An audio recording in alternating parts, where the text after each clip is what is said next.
Bam! What's going on, everyone?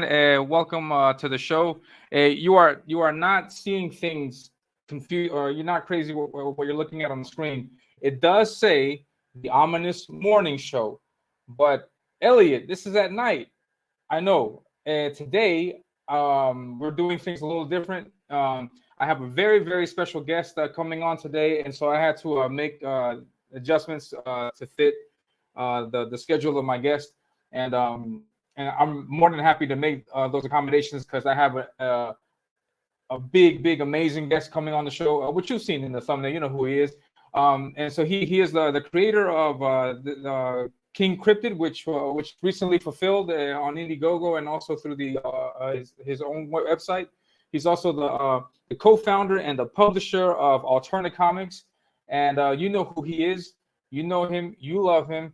And I'm not going to take much more time, and I'm going to go ahead and bring him on. Please give a big round of applause for my special guest tonight, Pete Simeti.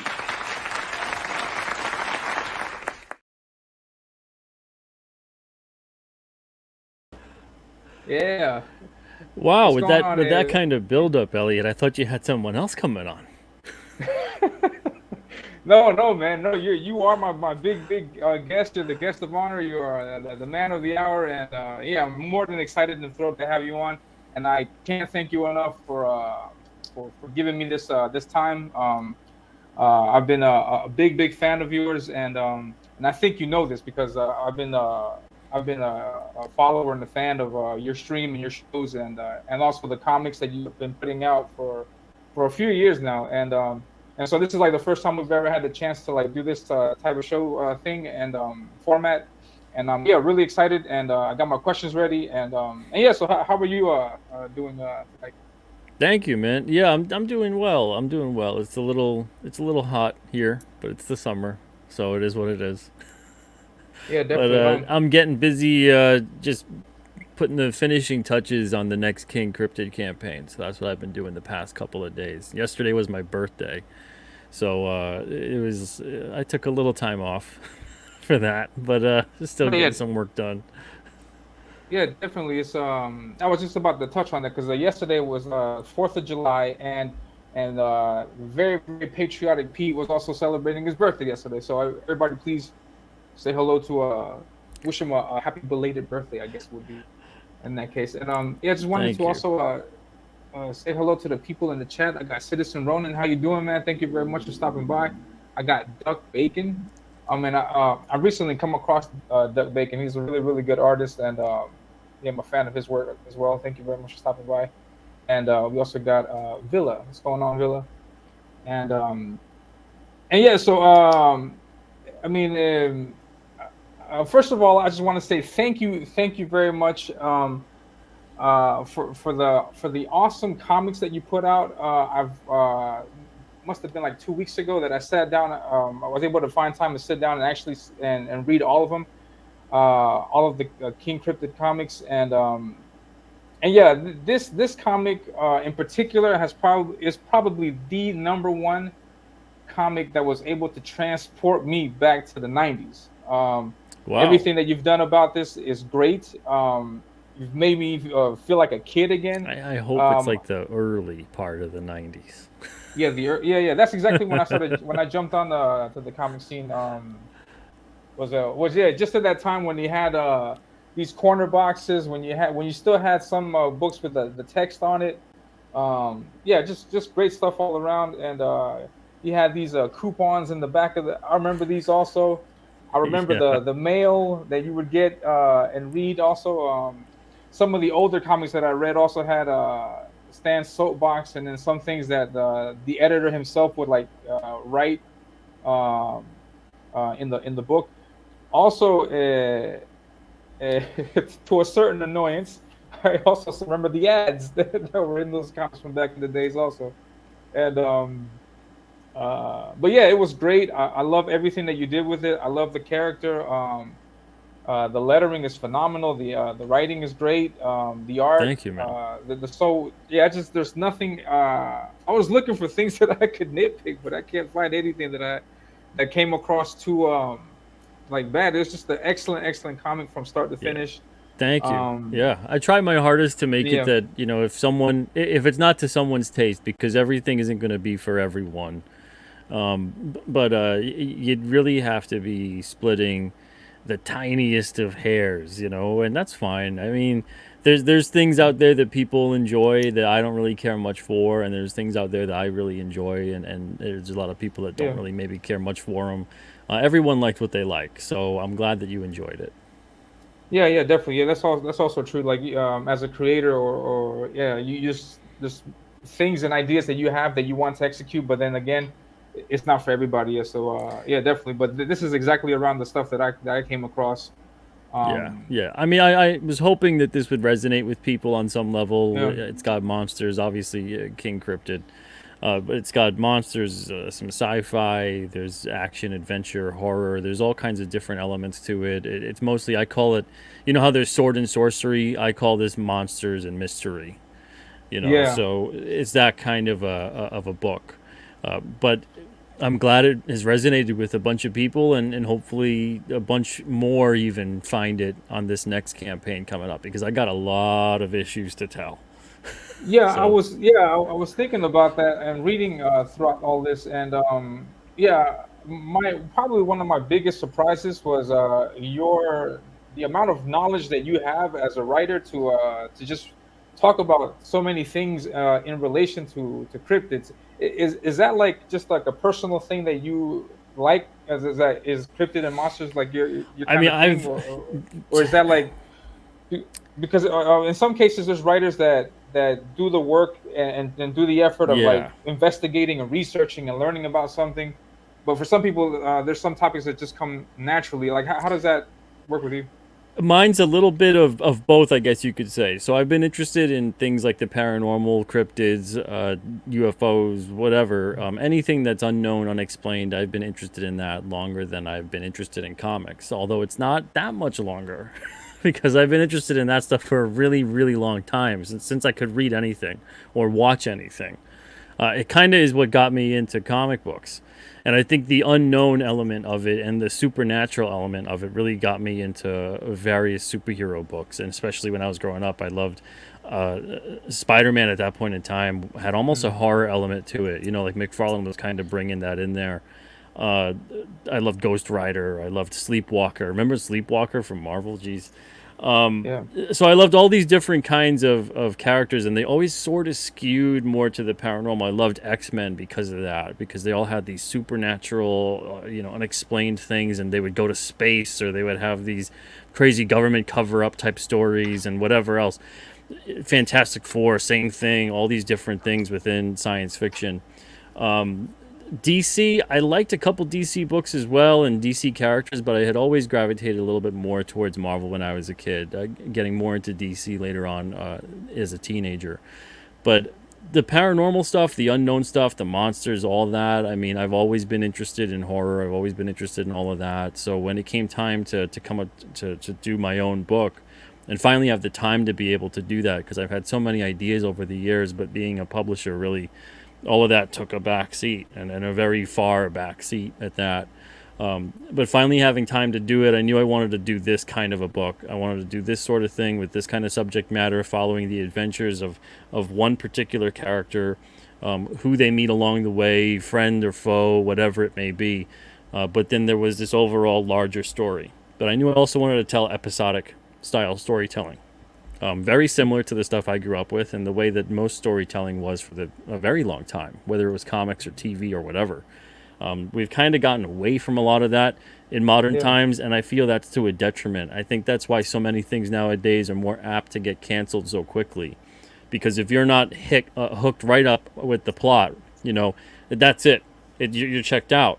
But instead, if you create some pretty good characters, and you're like, this episode wasn't that good, or this issue wasn't that good, but I'll stick it out and see what the next one is like. There's more of a forgiveness factor there, and then eventually you can learn and grow and get used to either the stories or whatever it may be, because you enjoy the character, you enjoy who you're spending time with. So that's the kind of story I wanted to tell. And when I was having a lot of these sort of issues to plan out, I already had a lot of knowledge about a lot of different things, but I would find that as I'm writing out various plots and ideas and characters and coming up with certain things in certain places, it was really eerie because I would do research afterwards, just to kind of fix any loose ends or tie it up to make it feel a little more authentic. And I would find that I was actually creating stories in certain areas with certain time frames that were factually accurate. And what I mean by that is there's a character called Broog the Swamp Monster, and he's in Huckamuck Swamp. Now, I was coming up with this character, and I don't know where I get my ideas from. They just come to me. It's very difficult for me to say how I get my ideas. I just start thinking of a character, a story I want to tell, and then things start falling in place. I know some people out there really struggle with writing sometime, and they go, it's not easy for me at all, so it's I hate saying stuff like that where it's like it's kind of easy for me. But I'm sure if it was something I wasn't as interested in or whatever, it would probably be more difficult. But anyway, so this character, this story mostly takes place in the New England area, and I'm thinking like, Yeah. Broog the Swamp Monster, like what kind of swamps are there in New England? Exactly. Up in New England, the Northeast of the United States, it's relatively Not swampish. yeah, it's a cooler for the most part kind of climate, unless it's the Yeah. summertime. So I'm looking things up, and I'm coming up with the whole history of what this character is going to be like. And so then I start to look up swamps in the area of New England to see if there's anything whatsoever. And there's Huckamuck Swamp in Bridgewater, Massachusetts, and Huckamuck in Algonquin means place where spirits dwell. And Algonquin? Is that Algonquin. Algonquin? Yeah, Algonquin. Is that more specifically Wampanoag. The Algonquin language was across a great deal many native tribes up wow. in this sort of region. All different kinds of dialects, but specifically Wampanoag. So in the Wampanoag, where they were, this place was a sacred place. It was a site that has a long history of paranormal activity, even modern day. There's a lot of stuff that's occurred there. It's considered to be this, not necessarily an evil place, but there is a relatively kind of dark, unwelcoming energy depending upon the sort of person who goes there. So I'm looking this place up, and I'm just thinking that's so crazy that I'm coming up with this character that's like this because of the character of Broog. For those that read issue 4, I'll touch upon it a little bit, and it won't ruin the issue necessarily for you. But Broog is kind of this swamp character that's he's concocted from a bunch of different dead cryptids, a bunch of failed experiments. So the fact that he is existing in a place that literally is just like that, like there's spirits that dwell inside of Broog. And I had no idea at the time, when I'm kind of trying to reverse engineer this and make it make a little more sense, make it feel a little more authentic, that there was a place with so much past and literally what Broog is. So it's a bunch of different things like that. And there's been all kinds of different Sasquatch sightings up where I'm at and whatever else. And some people have compared King Cryptid to somewhat of a Sasquatch. Yeah, He's got that the figures, yeah, a little bit. yeah, and he's definitely like a humanoid figure. He's built like a big guy. He's 7'2", 400 pounds. But there's a big history with King Cryptid, because the supernatural side of him is that he's about 5 centuries or so old. He's kind of an immortal as far as he knows, and he's been cursed to be that way. And he used to be human. And we'll find out bits and pieces of his origin here and there. But the truth is that when he was cursed and transformed into this thing, he doesn't remember too much of his life as a human. In fact, all he really remembers is his human name, which was Crowan. And that's the thing. Yeah, and it's very near and dear to him. It's important to him. It's the only thing he really has that makes him remember a time when he wasn't this way. And it gives him some kind of hope that maybe there's some way that maybe he could be human one day. Because everyone's like, oh, I want to live forever, all this great stuff. But like the same thing that happens with vampires, and that kind of theme has been explored for forever with immortality, where, especially if everyone around you isn't really immortal, you're going to see every single person and thing you care about come and go. And you're just going to be left with all of that. So it's kind of tiring a little bit for this guy, but he figures, while I'm here, I might as well do something. I might as well Yeah. try to make the world, at least my little corner of the world, a better place. And I think hopefully that resonates with people too, because I think we're all trying to do that in some way. Exactly, to fit in some way or shape or form. Yeah, excellent. Yeah, awesome stuff, man. And I just wanted to take a quick say hello to Jefferson. Jefferson Ross, what's going on, Hey, man? Jefferson. Thank you for stopping by. And he has a question also. He says, "Will the dark matter machine make its way into the pages of King Cryptid?"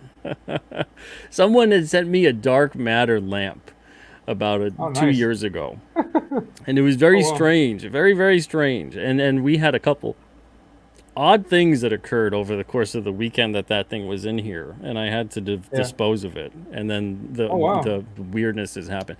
Like my computer, seriously, flatlined.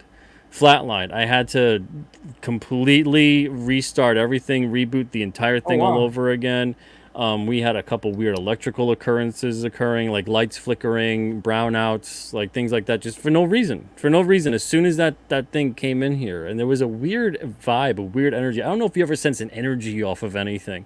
Um, you I'm know, I'm actually like I'm envious to a certain extent because in my life I have never like had any encounters with a ghost. I've never seen anything like that. I've never had things happen. My wife, however, she's sensitive to things like that. So she will go, for example, to a house and then like she'll tell me, "Oh, I just saw somebody like walk across the hallway or something," or she'll see something, and at first, I thought it was just no just crazy talk. But she would say things, tell me things, and then like days later they would happen, or something similar would happen. Like she would say, "Be yeah, careful." I feel this thing. Maybe be careful that something could happen. And then like I'd get sick, or it's just something bad would happen, and then that would fall in line with that. And so I mean, I've never had any situations happen to me, but I firmly believe in that. Um,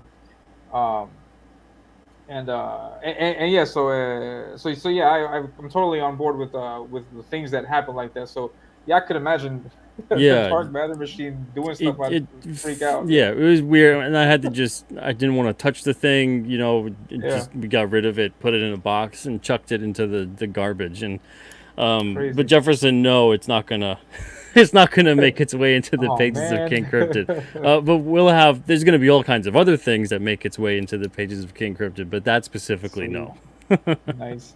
And then we also got Rick Sailor. Rick, what's going on, man? I think this is like the first time you hop on while I'm doing a show, which is great. I think Rick has I think he works in the morning, but I usually stream in the morning, and so it's good to see Rick. What's going on, man? Yeah, Doug Bacon is saying hello to also Doctor Masks Retro Elixir. How you doing, man? Good to see you. Thank you for stopping by. And yeah, also, who designed King Cryptid? Is that I did. 100% you? Yeah, I did. And then as I was Beautiful design, by the way. thank you. Yeah. Well, and again, with me, it all was about first coming up with this. I would just get these glimpses of this monster man thing. Yeah, It probably happened. I don't know, maybe 4 years ago at this point. And wow, so I would always have it in the back of my mind, this kind of a thing, this kind of a man creature thing for a character, for a story. I didn't know what I would do with it or when I would be able to do anything with it, but I figured like that would be cool to write a comic series about not a human being necessarily, and not entirely just like a creature or a monster, but something caught between.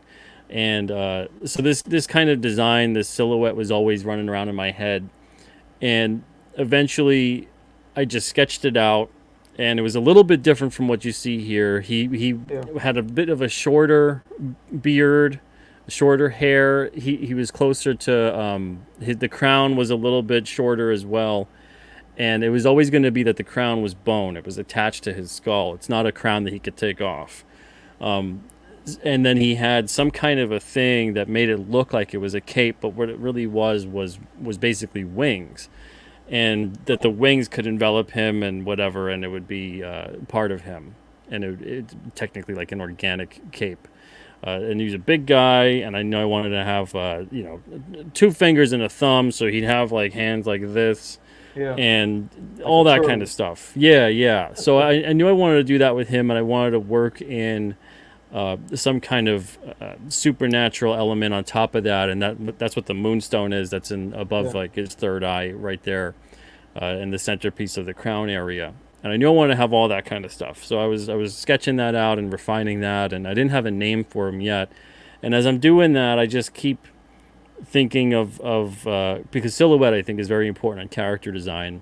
yeah, And I've and heard I that also, and I take yeah that into consideration when designing my characters also too. Like if you can pick him out from a silhouette, then you got it. Yeah, yeah yeah. That yeah which this is one thing that makes the King Cryptid so iconic because, or at least it's got a really good design in my opinion. And then after reading these books, I have no doubt he's going to be iconic in the scene is the thing on the shoulders of the cape, the pointy things, the crown, the cape, the hands. These are all.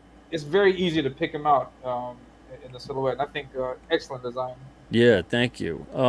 So yeah, I didn't have a name for him yet, but I'm looking at him, and all I'm hearing in my head is just a practical name for him, Yeah, which was King Cryptid. I had written down a sheet that I was going to write down names every day. I was going yeah, to look at it and I was going to write down a new name. And every yeah, day I yeah. wouldn't write down anything. It'd just be King Cryptid. And I'm like, I don't know. He just, that's what it looks like to me. And it sounds like a good name, but I was like, whatever, I'll sit on it. I sat on it for a year. I didn't do anything with this Nice. for, so this is around maybe at this point, I'd say 20, something like mid 2020. Wow. And I figured, okay, it's been like a year. I don't have any other name that I would name this guy. The only other thing I would name him is the real name that he has, which was Crowan. But I didn't Cool. want to name the series Crowan. I felt like that just didn't really say anything. Yeah, King Cryptid sound like more of a stronger name for yeah, a comic series than Crowan. And then on top of it, I really like the idea of calling him King Cryptid because if anything, cryptids in the wild are generally kind of named like superhero characters too. You get yeah. Mothman, Bigfoot, and they're very descriptive. They're just kind of simple, descriptive, basic names. And I Exactly. figured, yeah, so someone would see this guy. He's centuries old. I already had all this backstory for him. So he's centuries old. He's got all these myths and legends already built around him.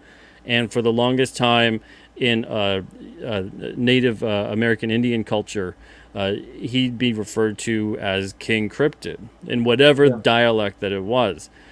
He was this kingly looking thing because of his crown, his shape, Yeah, it's descriptive in a everything certain sense about for him. him also. Yeah, yeah. Yeah, yeah. And so it would pass along the European settlers and everything else and all of that. And it's not his name. And he mentions that in the first issue when he meets the behemoth. And Yeah. it's the same thing with Behemoth. But the thing is that we're going to discover later on, and I don't know if you caught the Easter egg that's there, but it is there as to why Behemoth believes his name would be pronounced that way. But we're going to get to it I later didn't on get when the that. Behemoth comes back. Oh, I But there see. is a little Easter egg that's there if you see, if you reread it again, or if you're out there and you guys caught it. But I can't wait to have that issue. It's probably going to be next year, not on this campaign, in this batch of 5 to 9. But we're going to discover a little bit more about that character. But yeah, I always love these Awesome. kinds of names where it was more of a an easier name in a way. I think there's a lot of character names out there where people come up with something that is either it's too difficult to pronounce or it's Yeah. not really memorable because it sounds like they're trying so hard to make it so original to the point that it's losing any kind of an iconic nature to it.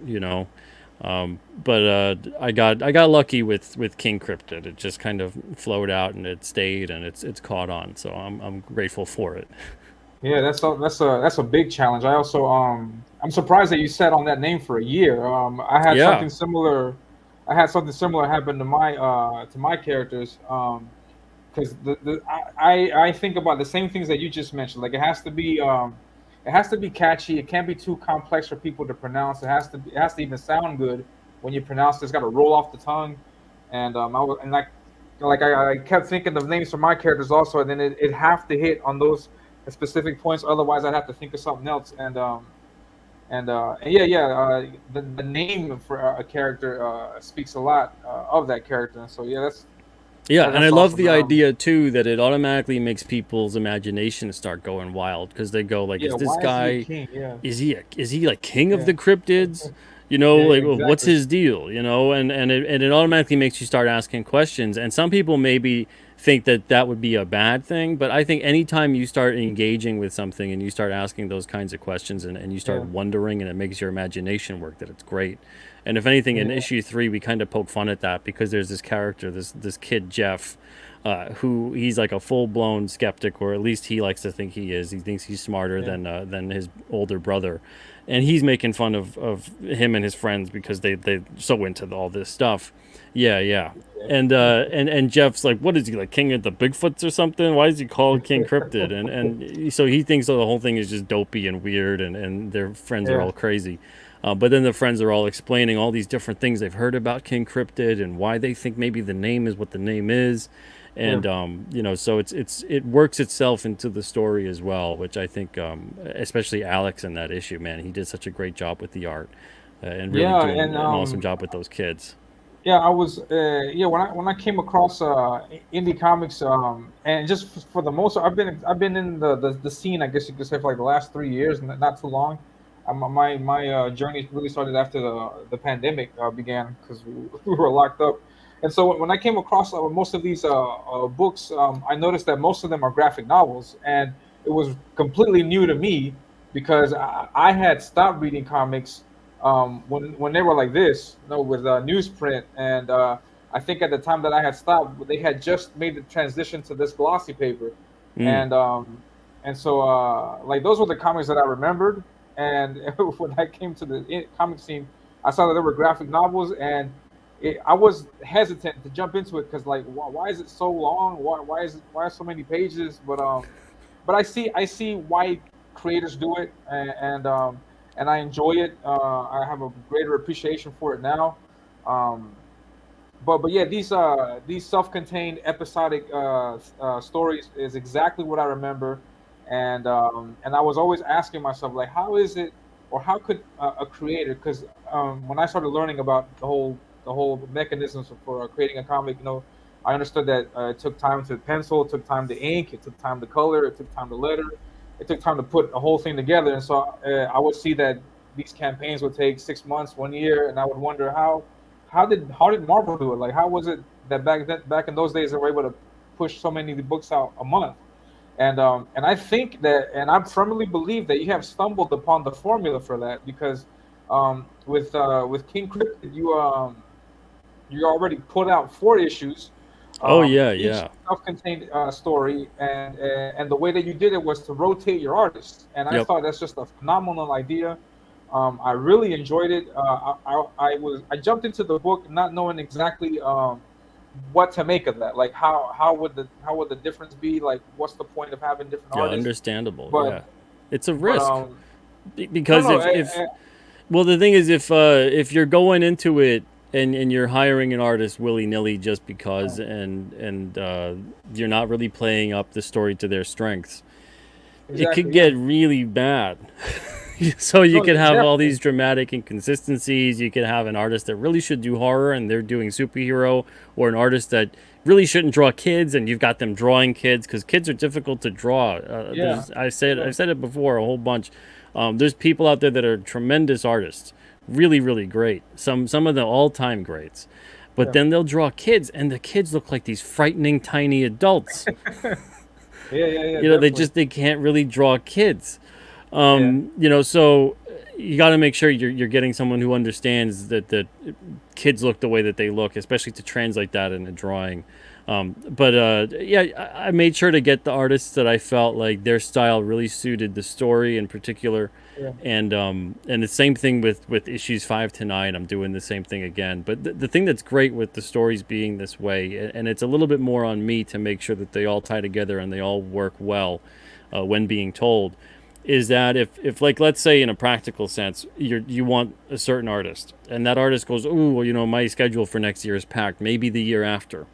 So now you got to go, man, well, I either get someone that I think is really similar, or I hang on to this issue, this story, and I just go in 2 years and I bring in another story and then work in that story so it would fit seamlessly with the other three, and get a different artist. So you really have to make sure that you know what you're doing in terms of juggling that roster of artists and your story as well, because a lot of people maybe will tell a very linear story. In King Cryptid, we bounce around a couple different spots, and I try to make sure and make it clear. I think as long as you make it clear to the reader, it's kind of fun to be taken, here and there, and this time period and that time period, but as long as you make it clear. No one wants to go in and read the story and go, wait a second, this isn't coming after the previous issue. It doesn't say anywhere that this is any kind of different time period or whatever. Exactly. So as long as it's being done well and I'm doing my job to make sure that it's clearly understood, I think it's enjoyable then for the reader. And then we always find a way to tie in events so that they build up. So even though you can read each issue on its own, if you read them all, you get a really nice, big, deeper story. Yeah. Yeah, definitely. Yeah, because what I was gonna say to that also is that I studied art. I studied like a lot of art over the years that I've been exposed to comics, and there's it's very maybe there could be a handful, but it's really difficult to find one artist who can draw every single superhero exactly as he should be. Like, for example, you ask Mark Bagley to draw Hulk, he doesn't do a very good job, in my opinion. But if you ask him to draw Spider-Man, he knocks him out the park every time. The same for other artists, like you mentioned, like for example, David Finch can draw Moonlight like nobody's business. But if you ask him to draw some certain female characters, it's probably not his forte. So I've noticed in art that happens. It's just natural. That naturally happens that one artist can't possibly tackle every single aspect or genre or story type in the exact same way. So when I was saying earlier about what to expect, I was like, it wasn't like from a critique kind of way. It was like, how is this going to work out? Like, I was just curious to find out how the art was going to work, and it translated perfectly. Like Christian Rossi's art was perfect for the Lugo story. The artist that you had, I don't got his name, for issue number 3 with the kids. Oh yeah, Alex Jovich. Yeah, Alex, because he even brings that Sunday Funnies kind of vibe to the art, and I love it. And then what Kier did in issue 4 with the Monster and Broog, and then Nick Hunter's black and white interpretation for that battle with the Granite Beast. The Granite Beast, yeah. And it was just like everything just matched up perfect. Like, it was just great for each story. Each story worked well. It's also a way of like having these issues on their own, and it's great. And one thing that I wanted to ask about that is because in this next campaign that you have issues 5, 6, 7, 8. That's five. That's five issues. 5 issues, and you're rotating the same 4 artists. Well, so issue 5, I've got Nick Hunter on pencils and inks with Christian Rossi on colors. Then issue 6, I've got Frankie B. Washington, and he's taking like a almost like a manga approach to it. It's black and white, but he's got like the zipatone in there with the dots. Yeah, I and saw then some of the previews for that. Yeah, and then issue 7, issue 6, Frankie's got this big dragon battle going on with King Cryptid up on a mountain. He's a big fan of the kaijus. Yeah. And then issue 7, Nick Hunter comes back. That's going to be a black and white issue. It's going to be a full moon werewolf type issue. And then issue 8, we've got Alex coming back. Alex is going to continue from what happened in issue 3. So we have that continuing off in issue 8. And then issue 9, we have Kier coming back with colors by Christian Rossi again. So that's awesome. Yeah. I love. So yeah, it's relatively the same guys, adding Frankie on issue 6.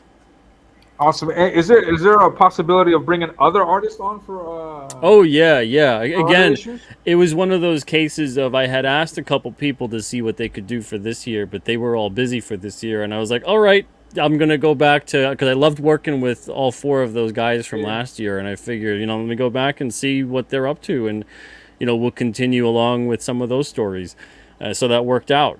In the years to come, I'm definitely going to be bringing on. I've already started talking to 2 or 3 others for next year. We'll see if they could do it. Hopefully they can. If they can't, I at least know I've got like a stable of like 10 to 15 people at this point that I can pick from, that I can go, okay, let's see if we can work it here and work out there. The only thing that makes it difficult is because, and I definitely could do this if I just packed up Alterna and I said Alterna's just King Cryptid now. So we don't publish anything else. It's just King Cryptid. Then I could do like 2 or 3 of these campaigns a year and make like 12 or so issues a year. I've got more than enough stories for that. It's just about finding the artists to do them. So it's not really something on me that I'm worried about filling each year 4 to 5 issues. I've already got like 40 issues mapped out. So yeah, having that problem for me is not really a problem at all. Well, It's yeah, I more was about going to finding touch the on that artists. because exactly to fit each story. Yeah, I was going to touch on that because I remember that when you were first starting to promote King Cryptid, you had said that you had like about 17 issues already like written, and now you're Yeah, telling me yeah, 40. So wow. yeah, And yeah. how is your process with writing? Do you take a Marvel approach and you just have an idea and then you let them, or do you do like It's like a little bit of a mix. So I discovered when I was writing the chair years ago, and I did that it was a very traditional style script where I had the panels and the direction and the dialogue and the caption and all this other stuff. But then I would always discover that obviously, you're working with an artist and they're injecting something of their own into a scene, or maybe they think they could do the scene differently or better, however, whether consolidating or building up on a scene. So then you'd have to go in there anyway as a writer, unless you wanted it to be really awkward, and you have to change the script. So you have to change things up to make it look like the scene makes sense. So after doing that, I figured, at this point in time, it's been 10, 12 years, something like that, since I did the chair. So I figured I'm going to be working with a lot of people who are very good and they're very creative. And I don't want to hinder that creativity by telling them every little thing of what to draw and how to draw it. And, here's all the dialogue and here's this and here's that. And then they're going to go into it, because I've talked to many artists over the years and how they approach it. They're going to go into it and they're going to try to make space for all of that stuff. Yeah. But what happens when they try to make space for all of my dialogue or captions or whatever it is, they're sacrificing the art for that. Yeah. So instead, comic books are a visual medium. To me, it's art and then writing. I don't care what you say as a writer or an artist. If you want to go to town and you want to write, go write the book and do your thing. And I'm not saying writers aren't important, but comic books are visual. So to me, it just edges it out, where it should be more important than the writing. The writing should take a sidestep whenever possible to the art. So, and if anything, it should work with the art at all times. It shouldn't be the other way around. You shouldn't have the art bending over backwards to work with whatever the writer wants to put in there. The writer should know to edit down and sacrifice whatever it is to make that art work, to make that page and scene work. So what it is when I write a whole scene out per page, generally a paragraph, 2 or 3, whatever it is, nothing too crazy. I rarely give dialogue unless it's a spot where I want them to focus specifically on a character because this line is important. And then I don't really do things like give captions and panel direction, and a lot of people that are writers give like camera angles and stuff like that. That's fine, but I find that the artist is going to do it better than what I could tell them to do anyway. So if I'm hiring a competent artist, which I feel I am when I'm hiring them to begin with, then that's how it happens. Now, if they come back with a page or 2 or 3, and I'm like, whoa, they're really off the mark in terms of what I'm going for in this scene, and we just can't work it out, then unfortunately, they have to get replaced or whatever it may be. And that rarely has happened. I think that happened only once over these 9 issues. But it's one of those things where I want to have the artists and give them creative freedom with that stuff. And then they'll send me back the page with, and it's all a process, thumbnails, then pencils, and all these various stages of approval. So it's never a big, huge job that they did. And then I'm saying, oh man, this is completely wrong. We catch the mistakes as they occur, as long as I'm saying everything's on track. Yeah. But yeah, so I just give him that. I give him the scene description. I don't go too crazy with it, with specifics, and then I go in there and I do what I do with the writing. And a lot of the time, if not at least every time, when the artist gets the complete issue and it's all done, they're getting the whole story. They don't even know the whole story when they're getting. It's not like it's one of those things where they see every single thing and they're aware of everything that's going to happen. And then sometimes they'll draw something where I'm like, oh man, that's really good. You know, I got to find a way to work that in, or it makes me come up with an idea to think of something to build in some kind of a nod to something that might happen in the future or something that happened in the past that I'll talk about later on. But they weren't aware of that. They were just making the scene. So I go in there with the writing, and then I can lay these little things out. And so it's fun for me to come up with all that kind of stuff, and it never makes the process boring. So I really enjoy doing it that way, and getting the feedback from everybody that I was working with on these issues. They really enjoyed it too. So again, like, there's stuff that comes back, and I'm like, I couldn't have described that. Like, the way that they did some of those pages, I couldn't have described that and told them exactly what was what. You know, I just tell them the scene. Here's what's happening. Here's who's in it. Here's what's occurring. You know, the emotion involved, all that kind of stuff. And then they go and they make the scene. And they pace it out. They panel it out however they want to do it. If it's a splash page and things like that, I'll say, okay, do a splash page.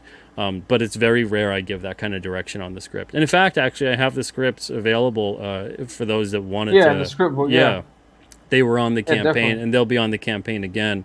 So you could see the format of how I work. It's not a traditional script, but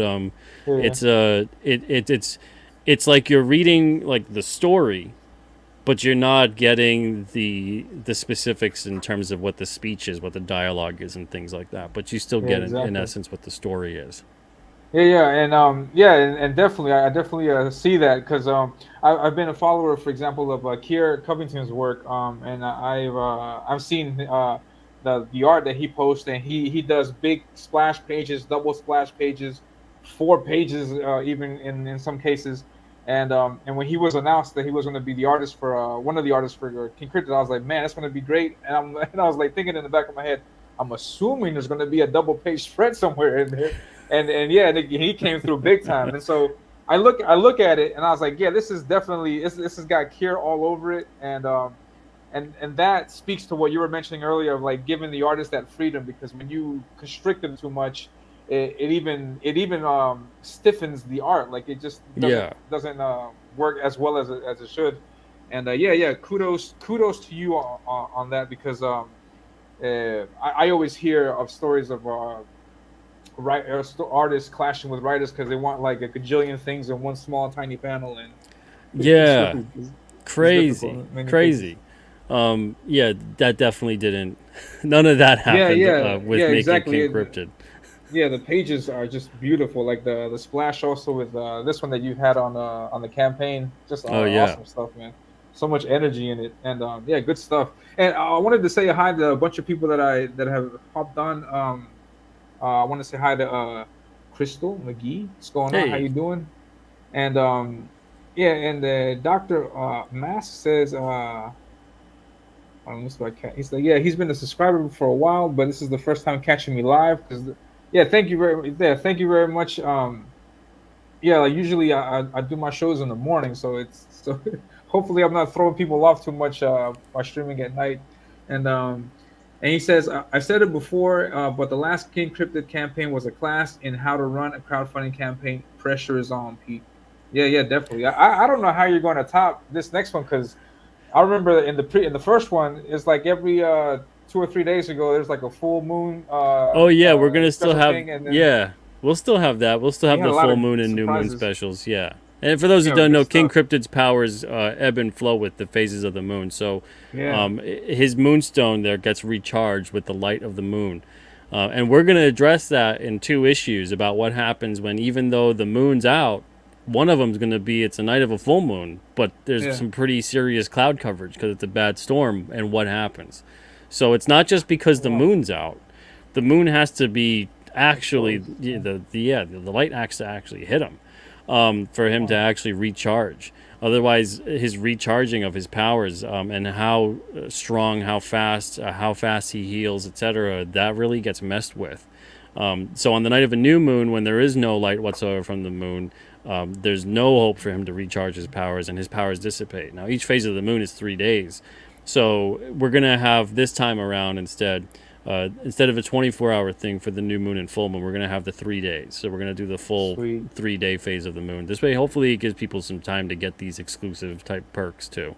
Yeah, I enjoyed those perks. It was nice stuff. And I also wanted to say hi to Alejandro. What's going on, man? Thank you for stopping by. I appreciate you stopping by. And yeah, Dr. Matt says no, like Mike Mignola, for example, drawing Wonder Woman, not so good. That's probably a better example than what I gave. There's not every artist can draw everything perfect. Like, there's just they got strengths and they got weaknesses. Very, very few. Yeah. Yeah, and Corey says, "What's going on? What's going on, Corey? Thank you very much for stopping by." And then Alejandro says, "Can we have a King Cryptid issue drawn by Rob Geronimo and another one by Tyler Wentland, please?" Well, those guys are busy with their own books, so I don't know if that's ever going to happen. I mean, maybe a back cover or something like that, because we'll do the front and back cover. We have a flip cover on each issue. But yeah, as far as a book, I don't really foresee that happening. They have their schedules already. Chock full. Yeah, I can imagine because they got their own stuff to write and whatnot. It'd be cool though. I won't say it wouldn't be. I could definitely picture Rob Geronimo doing a King Cryptid because it'd be very that would be a nice blend, but with the Blood Realm artwork and King Cryptid would be nice, I think. And with you have the flip covers. Will you ever consider doing like a flip book and having 2 issues in one? I'm sure down the line we'll do something like that. Yeah, because, I mean, speaking of which, I was going to have a story arc for 10, 11, and 12, and I was going to have that be the first 3-part story arc, and then I figured I don't need to do that. I'm the person running the show, so I'll just have a bigger issue. So we're going to have a king-sized issue for number 10. I was just going to ask that. Yeah, like we're going to have annuals also, like back in the day. So that's awesome. So that is in the works, a king-sized annual issue. Yeah. So number 10 is going to be a king-sized issue, and as we hit various issue milestones, it'll be the same sort of deal. So yeah, I'm sure that we'll be able to have some kind of a flip book thing. That'd be kind of fun. It might be fun to actually even do that, setting it up almost like an anthology of like 10-page shorter stories or something like that, or even just 10-page stories dedicated to some of the other creatures and whatnot, and just isolating them, and almost like a memoir of King Cryptid kind of stuff. But there's so many ways to go about it. But yeah, we could definitely do something like that. Yeah, like one of the monsters probably that appears in the swamp with Brew could be like a story also. Yeah, there's all kinds of stuff. Yeah, there's many things. That's awesome. Yes, see, now you get where I'm coming from, because every single time that I create a story or a character, I'm fleshing out the story, I'm outlining it, and then 2 more ideas always come. So I have to get to a point where I stop coming up with ideas, so I could just focus on the ones I have, and because you don't want to get too committed to a lot of different things, because maybe some people don't even like this character and they like this other one instead, so then you gotta co-opt that story and put the character in there that people are enjoying. But yeah, every single time when I'm coming up with these stories and new characters, that's the thing. Whenever anybody's out there, if you're a writer out there and you're coming up with stories and you're hitting writer's block or whatever it may be, especially if you're doing a series, do your best to come up with a new character. As soon as you come up with a new character, now you need a setting for that character. As soon as you come up with a setting for that character, you have a whole environment and you have a whole place where they have to interact and what occurs in that environment. You're going to all of a sudden start creating a story out of nowhere. So if you ever come across that and you're like, what do I do for a story? How do I come up with something? I think I've hit a wall. Come up with a new character as best as you can, and all of a sudden you're going to start fleshing out that whole world. And you're going to have these characters interacting with each other. And as much as you can possibly do it, try to give them a personality that isn't exactly like the main character. If anything, the further away from the main character's personality, the better. So if your main character is strong and brave and whatever it is and intelligent, If you've got a character that's on the opposite end, that maybe they're cowardly and they're weak, and what would they do if this character is cowardly? Well, are they good? Are they bad? You start defining their morality, and then if they're more inclined towards evil and they're cowardly and weak, they're going to be doing different, more underhanded things than if they're strong and they're more inclined to do evil. So all these different things flesh out your characters. So there should never be a reason for you guys out there to hit writer's block.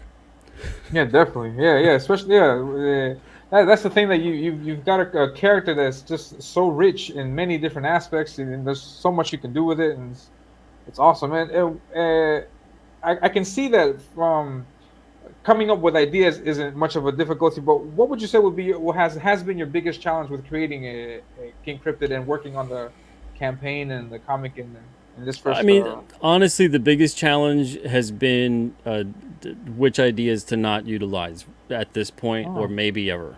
That really has been the biggest challenge. Which characters to lean into and say, okay, now is the time to tell that story.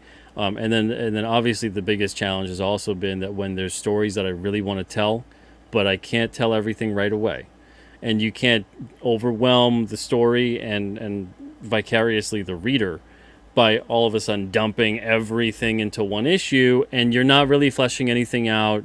You're just it's an info dump. So there's going to be no emotional hook. They're not used to or understand or know any of the characters you're talking about. So as a writer, it's one of those things where you might know all these characters, you might have all these backstories for them, and I recommend that you do come up with somewhat of something to flesh them out. That's great, but at the same time, you have to translate and communicate that to the reader in a way, understanding that they don't know the things you know. And you have to also then do it in an entertaining way, so you're not releasing every single thing. They're on a need-to-know basis when it comes to these characters. You don't just... you ever meet people who you right away, all of a sudden, they tell you their whole life story, and you're like, whoa, all I said was hello. Yeah. They're oversharing. Exactly, you don't want to do that as a writer. You don't want to have them, okay, they meet the character and now they know their whole life story. Let's dedicate the next 5 pages to just going through their whole life story and stop the story dead in its tracks because the reader needs to know about this character. Yeah. No, they're on a need-to-know basis as far as how this character is in this story and what their role is within this story, because that's largely also how life is. You're not coming across people and every single person you meet is going to be that way. Maybe once in a while someone's going to be that way. But usually you just know and see people based on the certain types of situations that you're in, and that's that. Nothing really more than that. But in a story especially, you have to know when to kind of pull some of those punches a bit, and not every single thing needs to be a dump of information on a character. Awesome. Oh, that sounds great, man. Considering that you have so many issues planned, also, have you thought about, or will there ever be plans for doing like a trade paperback, or like maybe like a collected issue, or like an omnibus or something like along those lines? Yeah. So if people are waiting for the trade, I've said this before. I know that's been a thing that happens in the comic industry just the past 20 years, maybe or so, where we write for the trade. And all that does is kind of train the reader to just wait around. and it creates a single issue. It turns them into obsolete, useless things. Well, with King Cryptid, if you're waiting for the trade, you're going to wait 10 years. I'm not putting out a trade for at least 10 years. Nice. And when I do put out the trade, because of the style of storytelling with King Cryptid, there isn't like a big story arc I could put into it and say, here's the complete whatever. What I'm going to do is I'm going to have the readers vote on their 5 favorite King Cryptid issues. So when the time comes, I'm going to put that question out there everywhere. Well, I don't even know. Maybe social media will be so different in 10 years. Who knows? Yeah, who knows what the landscape could be. But, whatever it may be, a newsletter, whatever. Maybe you have to write it in. I don't know. Whatever. We'll see. But that's what it's going to be, is that the top 5 that get voted in, because everyone, I really have a feeling people are going to gravitate more towards certain issues, and then we'll count them up and see how they fall. Those top 5 will be in the trade, and those will be considered like the classified King Cryptid or whatever it is that we choose to name it at that point, and it'll be voted on by the readers. Awesome stuff, man. And And how will readers, for example, that discovered King Cryptid like next year or in 2 years, how will they be able to like jump from issue one? Are these issues going to be available also in subsequent campaigns or Yeah. So I'll have 1 to 4 on this campaign as well for the people that missed out.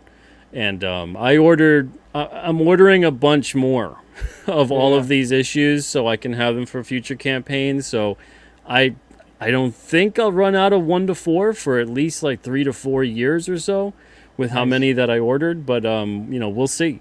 But I definitely have enough for this year, next year, and it should be the year after as well.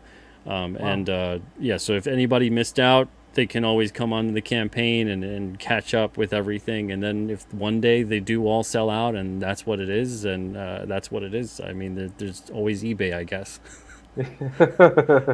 Awesome stuff, man. But Yeah, and they'll never read an issue though and feel like they're lost. So even if they got into this series, that's what I loved about comics when I was a kid. I read most of my yeah, comics at like issue 143 or something. yeah. They'll never read an issue and go, "Wow, I have no idea who the hell's who, what the heck this story's about." And we'll have editor's notes too. So if it does allude to a previous issue with a plot that they might have missed, it's going to say, check it out in King Cryptid #2 or something. Yeah, So this way yeah. they You know, did oh, that. I'll hunt that and check it out. Yeah, you did that in issue three when you mentioned the Hill UFO sighting. Um, when they're, Betty and Barney Hill, where they're a UFO. You mentioned that also in the take a look editor's note. Take a look and read it up and read it and look it up. I did, and it's a really good story. That's what got me thinking. Like, is this like something that you know innately, or did you investigate? And yeah, it was really cool to see that you have those kinds of Easter eggs of sorts, propped out throughout Thank the you. stories. Yeah, really good stuff. And I wanted to also mention was talk to you about something that you had posted on Twitter. And you posted this panel on issue one, and I wanted to ask you about it because I have a character that I've created that has a power, and I don't know if it's the same as this or along the lines of this, but if I could, and I don't know if I'm going to get too spoilery into this, but yeah, for the No, people that's that watch, fine. for the people watching, this is I'm going to talk about stuff in the book, so it's a spoiler alert. And if you guys haven't read it yet, I recommend you guys bounce because what to ask. But here, for example, he uses his cape, like he props it over himself, and then you see that he's touching the wood, and then you see that it looks resembles the wood. Is this like a camouflage type thing where it just looks like it, or is the cape actually adopting the properties of the tree bark and wood? Yeah, How yeah, does it's both. So only his cape has okay. that transmutative property. So what happens is that anything that he touches, grasps, whatever, if by the thought he wants to, he can turn his Okay. cape into whatever that material is made of. But it keeps the flexibility of his wings, of his cape. So he can grab onto, touch like a stone, or even like clutch a stone and turn the cape into stone, and it could still move around, but it would have the same protective properties, still be as hard as stone or whatever it may be. So in that scene, they they uh, Yeah. they hear the firing of those trank darts, and so Behemoth gets hit. But King Yeah. Cryptid, he's right by the tree, so he touches the tree instantly. It just turns into it's as quick as like you snap your fingers, boom, it's done. Yeah. So he touches the tree, the cape turns into bark, and he can use it to shield. Now he can also use that as camouflage. He can use that to kind of just blend into the surroundings like that. Yeah. Uh, Yeah. you know, clutch the grass or some leaves, and all of a sudden the whole cape looks like leaves and things. There's an interesting part in issue 5 that's coming up on this campaign that he's going to do something with that property. So it's something that I don't want to have him lean too heavily on, because it takes him having the thought and being able to do it, to go do it. Yeah. But it's not something that he necessarily always just leans and goes to, because otherwise, it doesn't make sense for him to just run around all day long with like rocks in his hands. Yeah, definitely. I can You hear know, that. but yeah. So just the cape, the winged cape part of him does that. Nice. Yeah, and then that's also a testament to what you were mentioning earlier, and to like let the reader discover that, because you don't start off from the very beginning that here's this list of powers. No, like you just show us, in context, like this is what he's doing, this is how he uses his power. He can do this and that, and you did that also with here when he's talking to like his thought process and how he can communicate mentally with Yeah, the with the other cryptid. cryptids and And the animals. Yep. yeah, really, yeah, I love how you did that. And really, really awesome stuff. And then Alejandro here has a comment. He says, I love that you haven't made Casey omnipotent, Pete. I think no matter how powerful heroes are, they should always have many weaknesses you can exploit as a writer to make it more interesting. Yeah, What would you say to that, absolutely. sir? Yeah, so I mean, other than the physical weaknesses he has because of the phases of the moon, Yeah. obviously in the daylight he's also impacted by that. The moon specifically needs to recharge the moonstone. Now, what happens when it doesn't?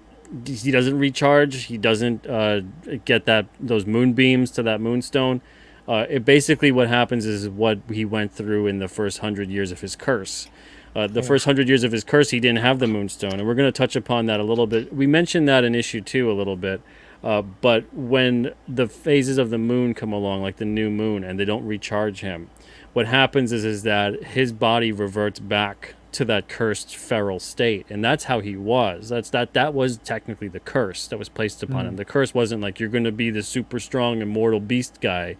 It wasn't really a cool thing at all. So what happened to him was that he essentially is in this cursed mode where his humanity was on the inside, but Yeah. everything he was doing was this monstrous, feral, ravenous, killing creature. Yeah. Killed and needed, whatever. You came across people, animal, whatever, it don't matter. And that's how he was supposed to stay pretty much for forever. Always being aware, though, that these were bad things he was doing, but was powerless to stop it. So that was Yeah. his torture. It was like a living hell for forever and ever on Earth. But when he encounters this shaman around, I'd say the mid 1600s or so, called Black Moon, Black Moon recognizes him from the stories and says, "This must be the guy." So he actually helps him, and Black Moon is the person who gives him this moonstone. And we're going to touch upon a little bit more with Black Moon. Black Moon's going to have his first appearance in issue 9 in a flashback with King Cryptid. Well, not really a flashback, kind of a consciousness thing. Something happens with King Cryptid, and he kind of goes into like an astral plane sort of thing. But that's in issue 9. But so what happens with that is that the moonstone then reverts his humanity to come out again. But there's a price of the moonstone. So the whole moonstone thing is that he has to keep it recharged. He has to keep it recharged by the light of the moon. Now it augments his power. It gives him that healing factor. It gives him all these different things, but only in course with the phase of the moon. On a new moon, yeah, he's still a strong dude. He's 7'2", 400 pounds, and he's as strong as like a very strong person who's that height and weight. But his powers are very limited. So his telepathy is limited. His healing factor is limited. He can even kind of heal animals and cryptids as well.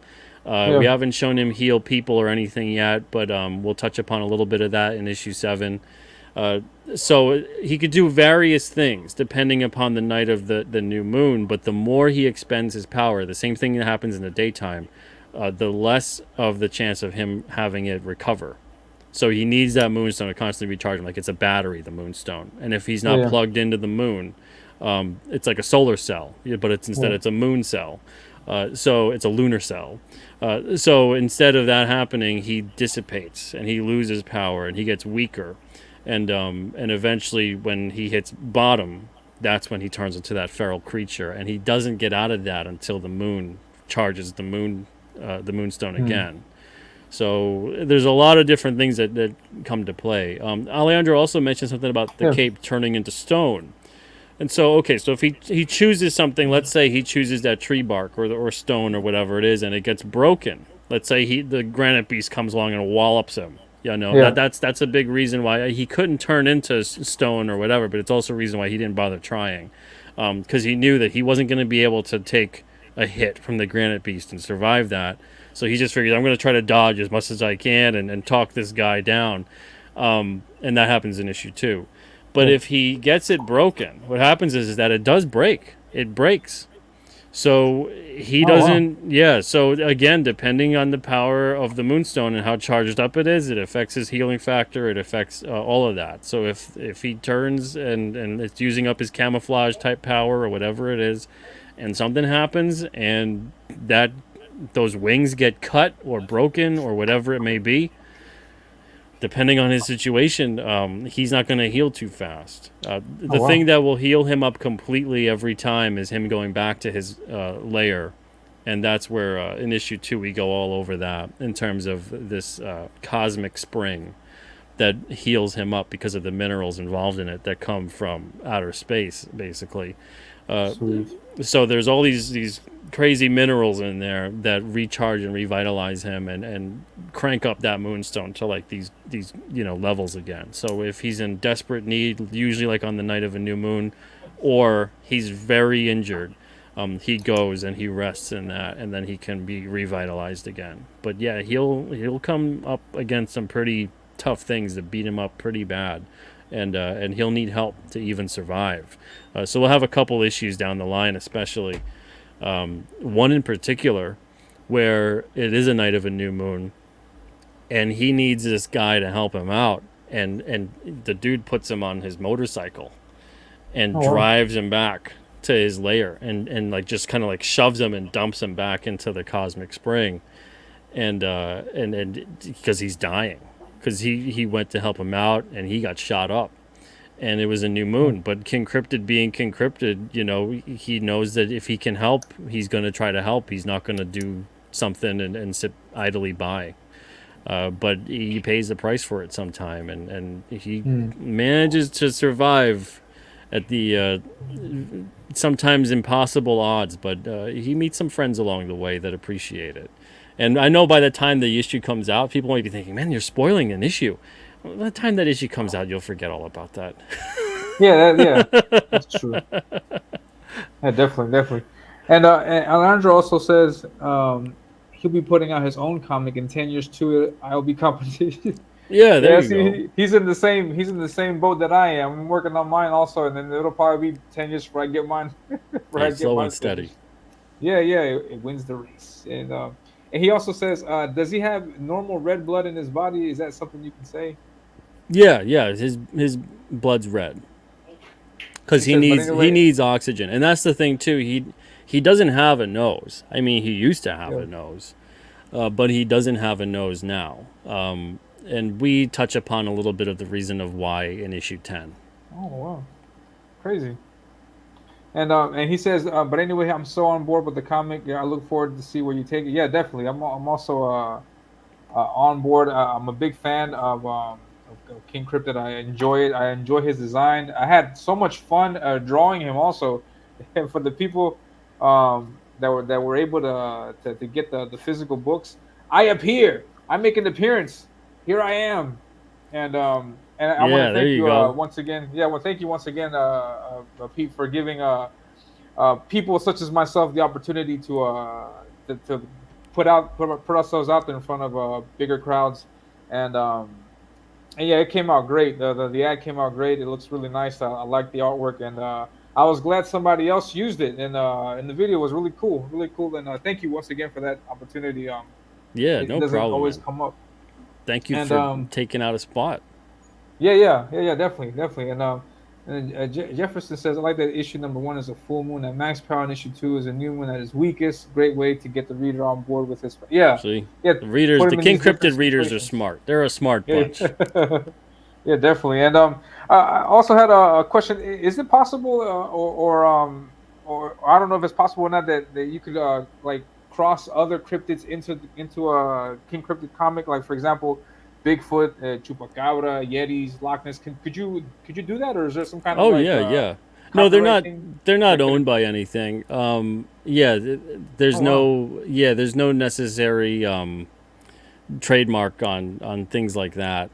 Uh, but yeah, I mean, I'll definitely have Sasquatches in there. Issue 5, he goes up against the White Mountain Yeti. Yeah, yeah. Issue 6, he's going up against a dragon. Issue 7, we've got a werewolf. But I want people to pay attention to the hands. When you see certain things like King Cryptid, where he's got the two fingers and a thumb, There's other cryptids that are like that as well, and there's always going to be a pattern to it. Now, when there's cryptids that have 4 fingers or 5 fingers, especially 5, there's another pattern to that. So you really have to pay close attention to those things. There'll be enough issues in enough of these creatures eventually where the pattern will become easier. I'm sure there's some people out there that can already spot and understand the pattern. But yeah, I'm gonna have a werewolf in issue 7. Issue 8, we're gonna touch upon alien abduction. Issue 9, we're gonna have Puckwudgies, and those are like, yeah, I saw that. yeah, these little shapeshiftery sons of guns. But yeah, issue 10. I'll save issue 10 for next year. We'll talk about that next year. Yeah, definitely. Yeah, no problem at all. And he says he's particularly intrigued by the evil government agency thing. Yeah, Yeah. if I can ask you this chronologically, we get issue 1, then the events of issue 2 happen right after that.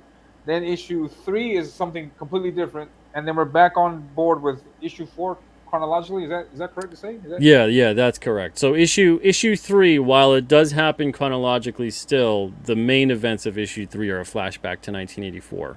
Yeah. But what's occurring and who's having the flashback, that's present day in terms of chronologically within the issue structure. Same thing that happens. Issue 5 is the direct continuation from issue 4. We follow the cryptozoologist team, and they go up to Mount Washington after they find what they find in the swamp. And then they're going to encounter Victor Lugo and his organization. I'm assuming that's like the central arc of these first. Yes. So Victor Lugo is kind of like a merc. He's not directly affiliated, but he's hired by Necro, the New England Cryptid Research Organization. And the thing is that with them, they give off this appearance of, they're almost just like a museum, a research center for cryptids, like this friendly, fun place. But beneath that, there's something far more sinister. There's so many layers to Necro that I can't even begin to get into it properly. It's gonna take a couple of years to fully dive into the true purpose of what that organization is all about. And all I can say is they've been around for a long time in one form or another. And Necro, it doesn't mean what you think it means. And it is definitely not just New England Cryptid Research Organization. It represents and stands for something else. And what that means, I'm going to get to that in a few years.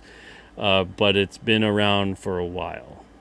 And I'm assuming, or I don't know, but I'm assuming, or I think it would be a great idea, like if you could mix what you're going to do with Necro with like actual like cover-ups in U.S. history to make it even cooler. There's one issue in particular that's going to happen. On the campaign, we had King Cryptid with the saying of "Live Free or Die," which is the state motto of New Hampshire. Yeah. But the entire phrase is "Live free or die. Death is not the greatest of evils," and what that basically means is that there's worse things than death.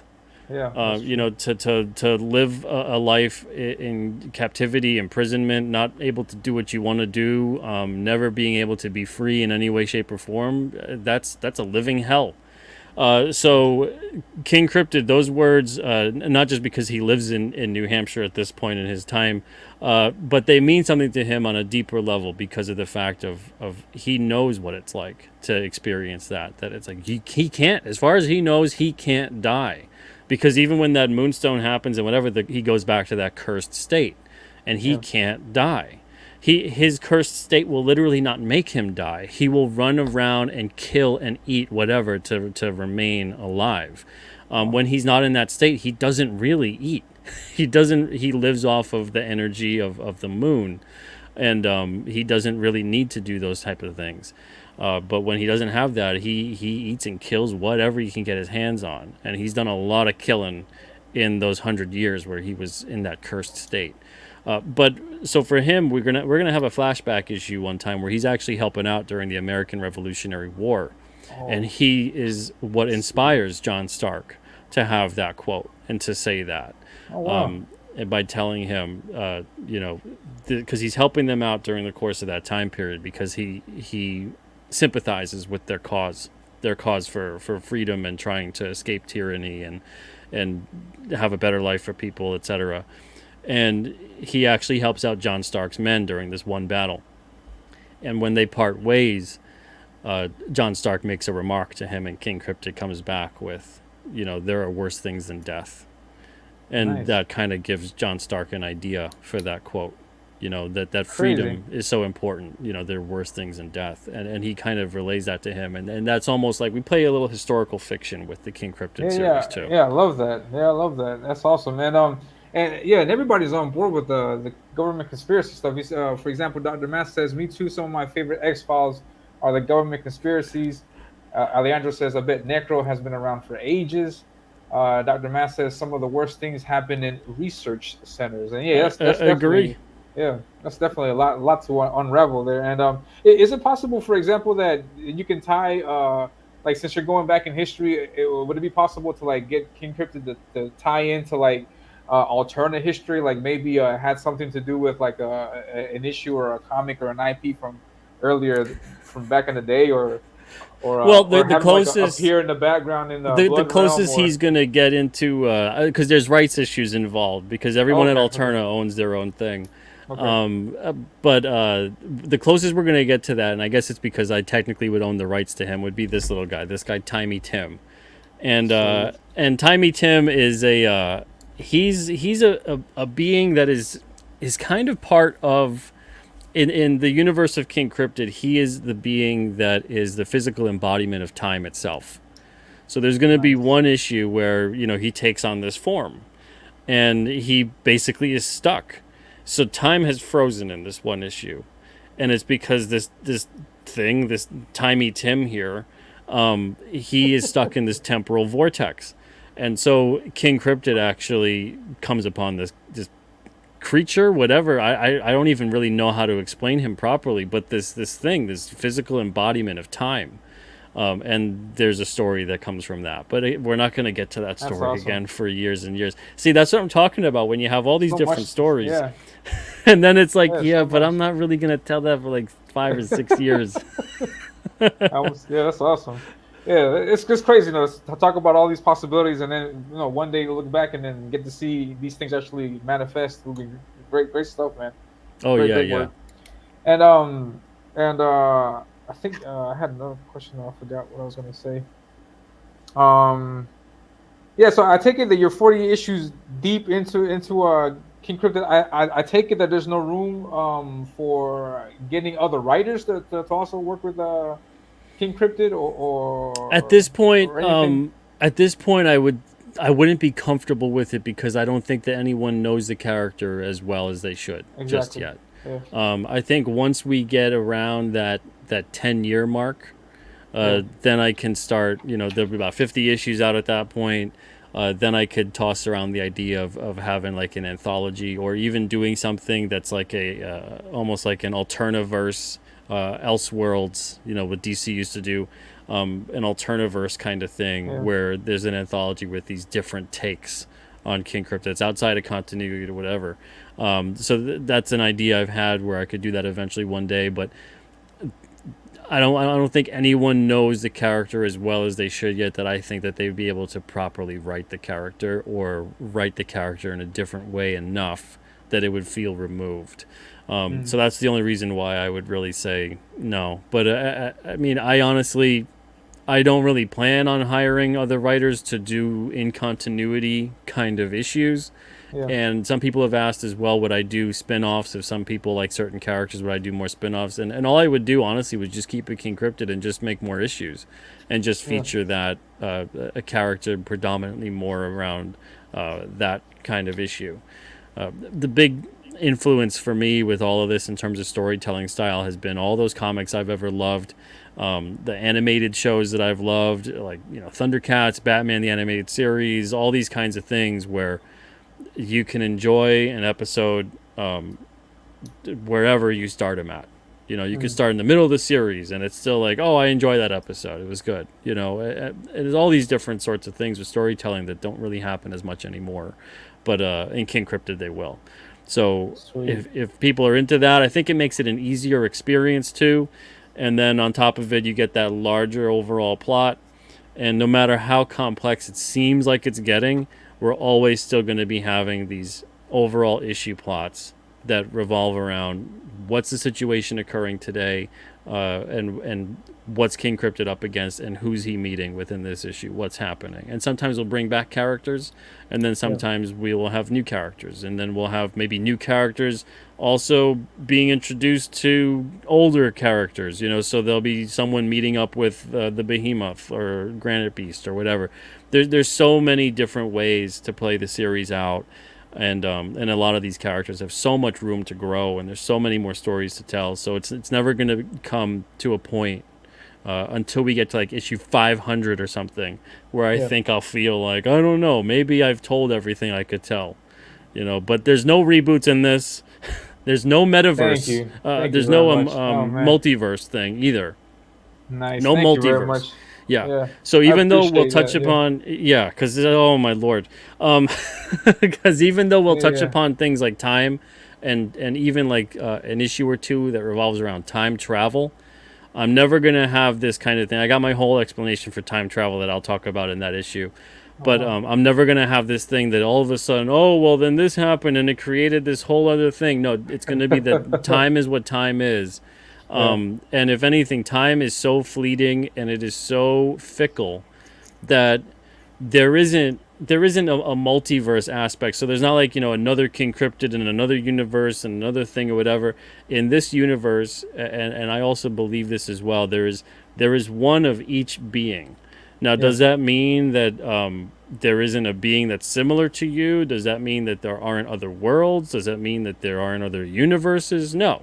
But there isn't another King Cryptid. There isn't another Behemoth. There isn't another one of those. There isn't a way out. There isn't a character that's going to come along through a portal and say, I'm King Cryptid of Earth 245. No.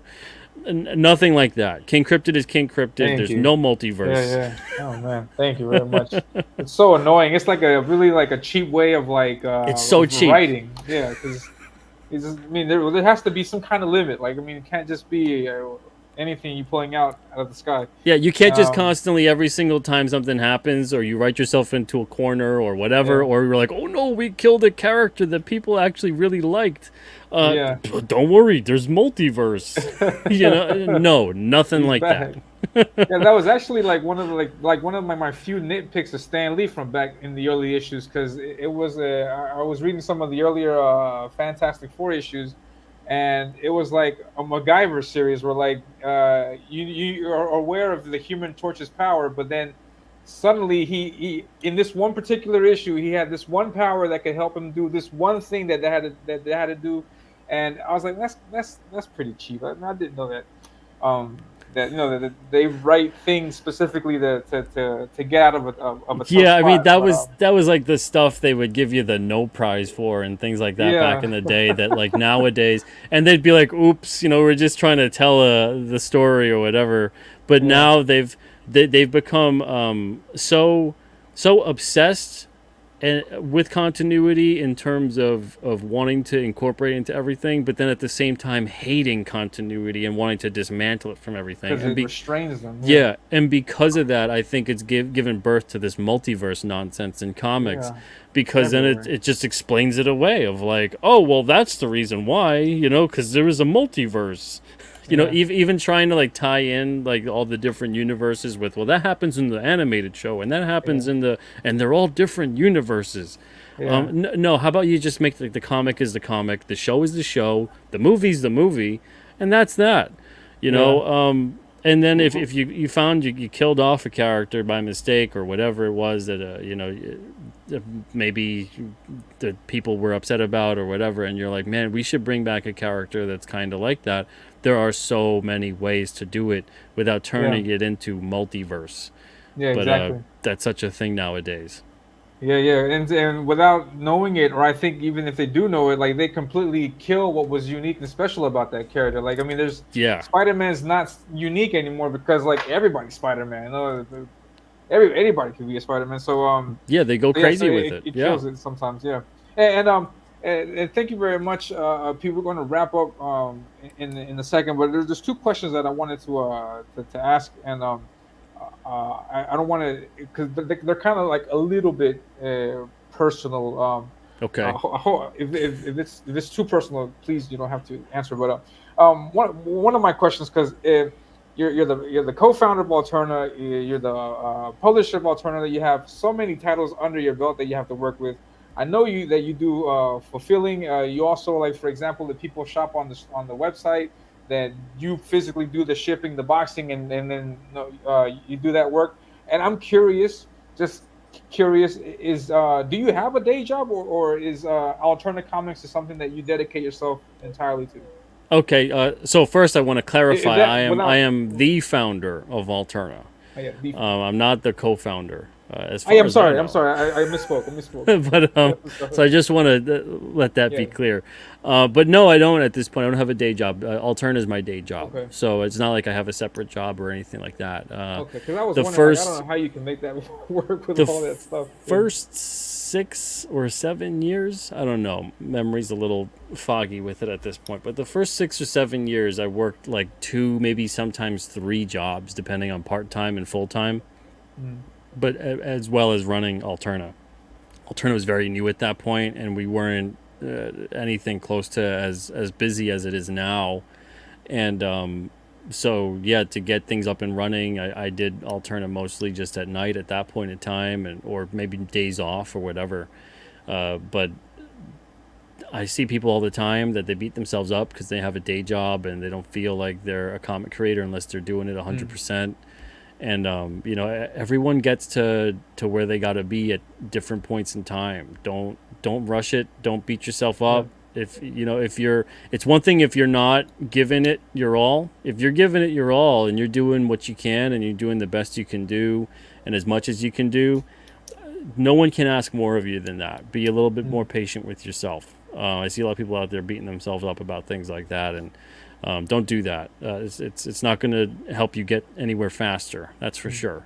Uh, but you'll eventually know when it's time to make the switch, and even when you do, I'm going to be the first person to tell you there's still going to be days where you're like, man, is this the right thing for me to do? Yeah. There's still going to be tough days. There's going to be long hours, but I hate to say this and sound like it's so cliche, but it's a true cliche.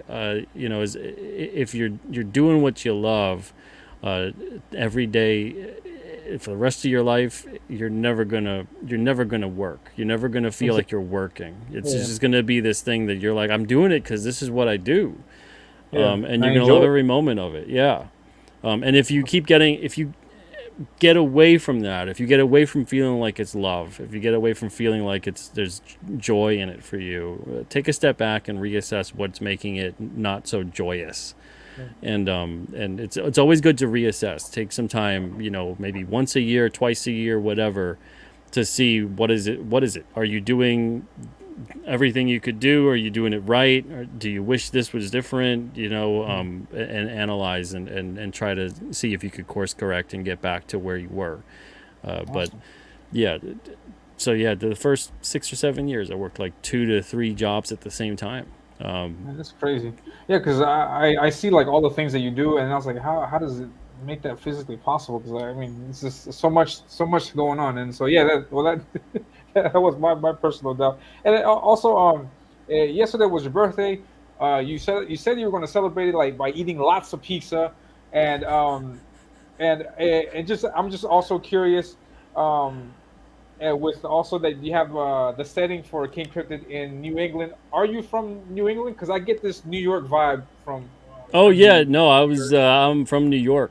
Yeah, I was Okay, I was okay, born and raised on Long Island, and okay. Oh, I was nice, born cool. in Brooklyn, and then they moved out to Long Island when I was like 5 or so, and I Okay, left. okay, I got you. I haven't lived in New York for a while, so Yeah, man, oh man, at this point I'd say maybe 13 years. Uh, nice. I moved out however long ago that was. I'm 39 now. So 26, Nice. I moved out and moved up to Massachusetts, and then we've been in New Hampshire since 2015 or 2016, something like that.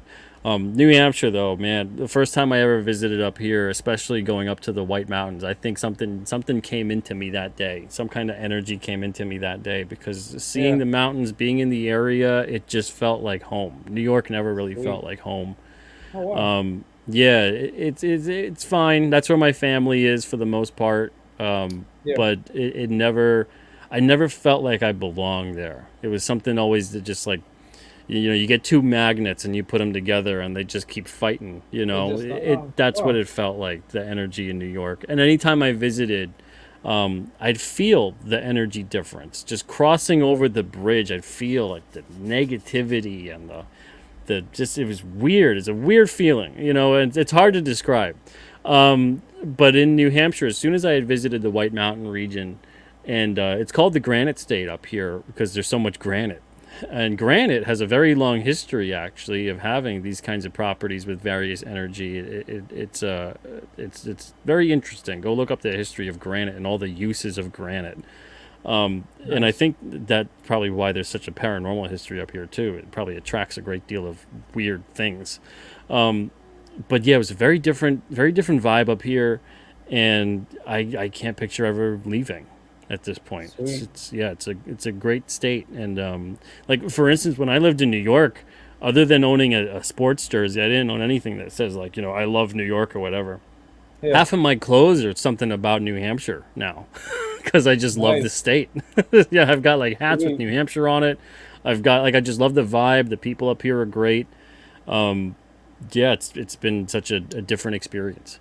Nice. Yeah, cause yeah, I got the vibe because I mean I don't know very many people that would celebrate with pizza. And I was like, there's got to be some kind of either from New York or Chicago or something, because that would be the way that I would celebrate my birthday. Like I recently had a celebration not for my birthday but for something else, and I also celebrated with pizza, and so I was like, Are you because I originally from New also York?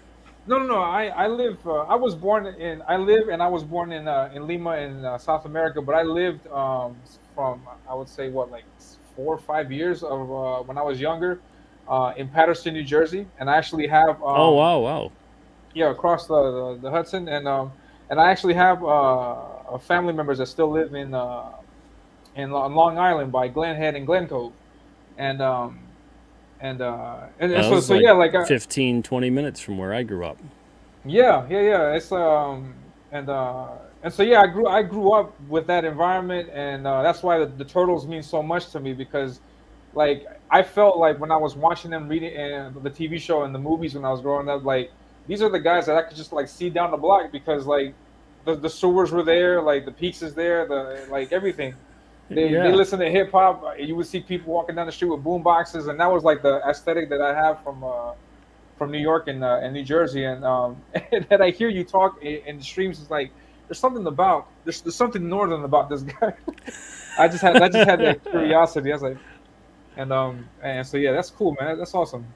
Yeah, I, yeah. I have an opposite thing because I like New York. New York is very I love the city, and which I think helped me to adapt to living in Lima because Lima is a big city itself, and you walk down the street, there's a bodega on the corner. There's you walking down the street, you see people everywhere. Say hi, what's going on? Everybody knows you, and you catch the public transportation. Like there's no here, for example, there's practically no use for a car. Like you can just get to where you're going by the bus, the train. And there's many different ways of transportation. So I have a different affinity to the city, but it's cool. It's cool to hear that because it is true. Like there's just certain things of certain areas that just appeal more to you, Yeah, and I and think that's awesome. honestly, I didn't grow up necessarily in New York City. Like I said, I was on Long Island, but I think it really is. It's like what we talked about in the beginning, where I've my whole life I've sensed energies and things like that, and I think Yeah, a city, I think it's very overwhelming. There's so many people, there's so many things. There's yeah.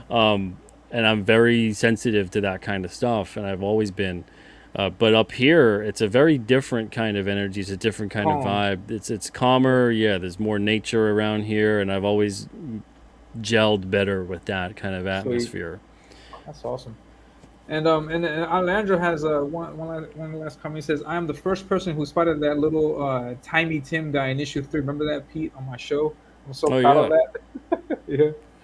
And then Dr. Matt Absolutely. says, I just don't like all the whack jobs in New York and the taxes and the crime. That's the thing too. Is unfortunately, New York is so diverse in terms of its Yeah, yeah, geography. You know, you get Long Island in the city, and Long Island is even different from the city. But then you get all of yeah, that yeah, yeah. upstate and downstate New York, and those are it's like a whole Different. different Yeah, country compared to exactly. you know Yeah, the city of New York. So whenever someone goes like, "Oh, I'm from New York," a lot of the where? time the inclination is to think, yeah, the city, but you could have someone that's, you know, in Binghamton or something, or Yeah, Seneca or wherever, and you're thinking like, that's not New York as far as I know. It's like yeah. it's just as much New York, It's but just it's like the yeah, city and then everything else. Like it's completely different. Yeah, yeah. That's yeah, true. yeah. If anything, Awesome upstate New stuff, York man. is probably closer to more New Hampshire than Yeah, exactly. yeah, Yeah, the exactly. city. Yeah. Awesome stuff, man. And so yeah, so thank you very much, Pete. I really appreciate your time, and it was just great getting a chance to talk to you and sit down and yeah, man. Hopefully, I can we can do this again sometime in the future, Yeah, sure. I'll and have to thank you have you on also. my show. Yeah, yeah, definitely. That would be a tremendous honor. I remember. I don't know if you remember, but I was on your show 2 years ago Oh yeah, I for remember you were on a the feedback feedback forum. forum. Yeah, yeah, Yeah, yeah, yeah, crazy absolutely. stuff, and uh and yeah, man. So so thank you to everybody in the chat. Thank you, Alejandro, Dr. Mass. Thank you, Rick, all the people that showed up, Jefferson. I really appreciate it. I just wanted to make one thing clear. This is not my normal streaming time. Yes, so the next show that I do is going to be well, actually, no. Next week I'm also going to stream at night because I have another guest.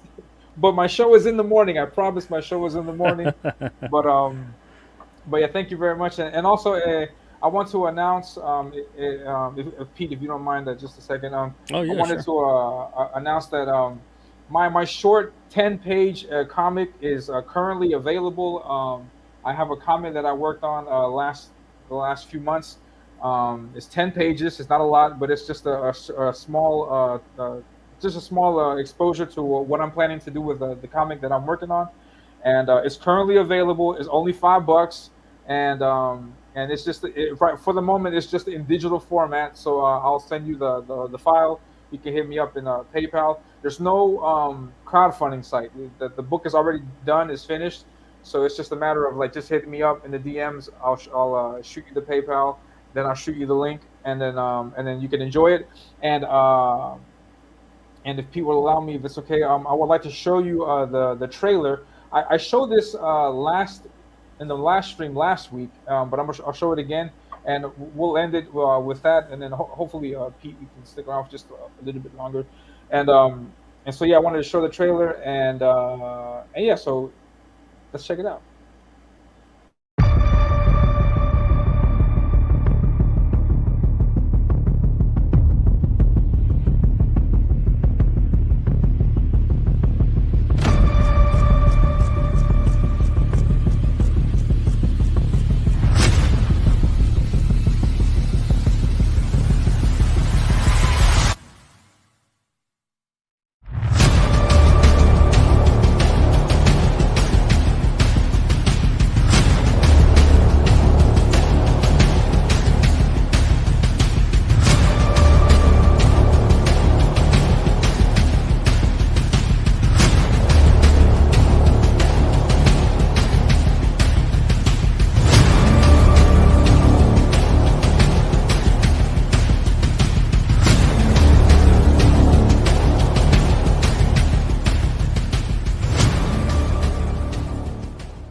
Yeah, I enjoy it every time I see it. But that's the trailer to the comic. It's currently available. You can find out what happens in the rest of that fight, and yeah. So please hit me up. And also wanted to say that yeah, I think that's about it. And and Paul showed up.